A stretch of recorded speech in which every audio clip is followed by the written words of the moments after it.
আসলে আমার ছেলে আমি মিনিট কাটছি না আমার একটা মিনিট কাটে নিল না আব্বা কথা তুমি তোমার কা হবে না আব্বা তুমি যা এই কথা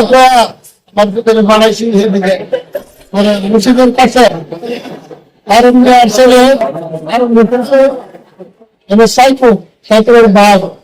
আর কালের সূর্য এরপরে লোক কামা বিভিন্ন দিক করার দৃশ্য আমার ভিতরে আঘাত করতে আমি কাজ জানি না পরে মাঝে শিকার আমার ভিতরে ফায়দা করা আমি করেছি পরে দিলাম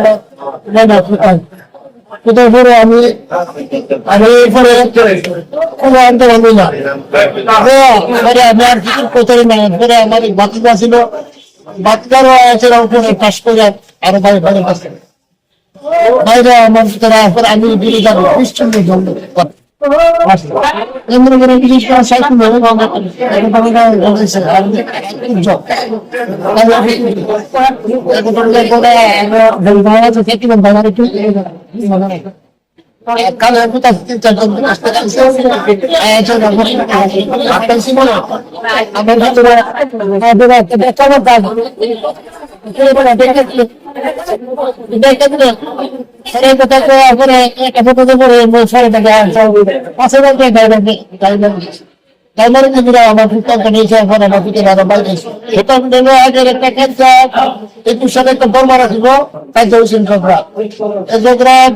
অনেকদিন যাবো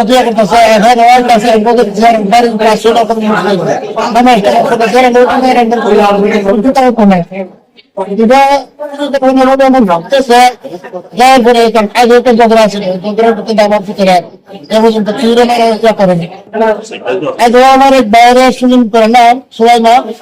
এদিক জায়গাতে খবরে আমার বাইরে একটি পুস্তক আমার বাইরে কিনাকিনি করে আমার যে কারণে আমি আমার দিকে দাও না আর আমার বাইরে বাদে অনেকদিন যাবো মানে আমার ছেলে আমি জানি ছেলেটা হলো পাগলা মালিক আর শেখ বাড়ি হারা এরা অবৈধভাবে হারা 8-9টা বাড়ি সুন্দর বাড়ি এরা একটা মানে একটা শেখ নাম দিয়া একটা ঐক্য ইয়া করছে বংশের মতো মানে এরা মানুষের মানে মানুষের অন্যায় লাগে এরা একটা জোট বানছে জোট বাই না দেশের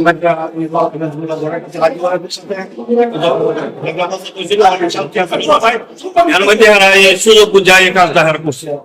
বাপে বলছে ওইটা দেওয়া নেই কথা আমার দাদার কথা আমার একটা মিনিট কাটলে এরপরে খবর দেওয়ার সময় এরা আগে শুধু ছিল দেখছে দেখা দুই পাশে রাস্তার দুই পাশে 70-80 জন লোক একটা বই হইতে মানে ইয়ার নিচে জোরের নিচে এত না এত সরল মানে মানে একটা আছে আওয়ার পথে যখন মানে বাড়ির গোলাপের বাড়ির সামনাসামনি আসে এমনি মানে চতুর্দিকা পেয়ারটা হারে মানে বাইরে কেউ ওই বাড়ি কেউ ওই গায়ে পেঁয়াজ এমনি পারে রক্তাক্ত অবস্থায় আমাদের লোকের আদর কৌর হয়েছে যে এই মহলে তো বাইরের কাছে মানুষ না এরপরে গিয়ে সেটা আমাদের লোকেরা উদ্ধার করে গাড়িটা নিয়ে আসেন চন্ডীগড় চন্ডীগড়ে আসার পরে ছিল টাকা নিয়ে যাবো এমন জানা হয়েছিল এর মধ্যে মানুষ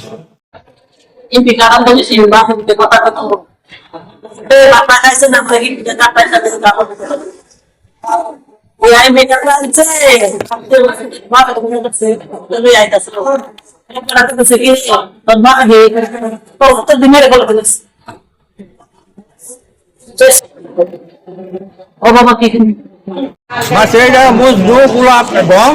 এরা মিলে আমার রাজনীতি বসান এরা আরো অনেক আছে বিচার সাইডে তো যে বিচার আছে যে হত্যা একজন রাস্তা ধৈরা এরা বাড়ির কাছে কিভাবে পাচ্ছে এটার বিচার তো সমস্যা সুস্থ বিচার চাই একবারই 10-15টা বংশ একসাথে হইয়া পাগলা বাড়ির সাথে দীর্ঘ 6-7 বছর যাবত এই পূর্ব কিন্তু তার দেড় দিনা ছেলেটা গেছিল কানাডার থেকে হঠাৎ করে 15-20 জনের দ্বারে আক্রমণ করে মানে ইয়া দিয়ে বললাম দিয়ে গাইতেছে পরে চন্ডীগড় হসপিটাল নিয়ে আইসে পরে মৃত ঘোষণা করছে ডাক্তার। আমাদের এখানে ইমাম নামের 17 বছরের একটা ছেলে রাত 11টার সময় আসে আহত অবস্থায়, সাথে তার প্রচুর রক্তক্ষরণ হচ্ছিল পেশেন্টের। তো আমাদের কাছে যে অবস্থায় আসে পেশেন্টের হচ্ছে কোনো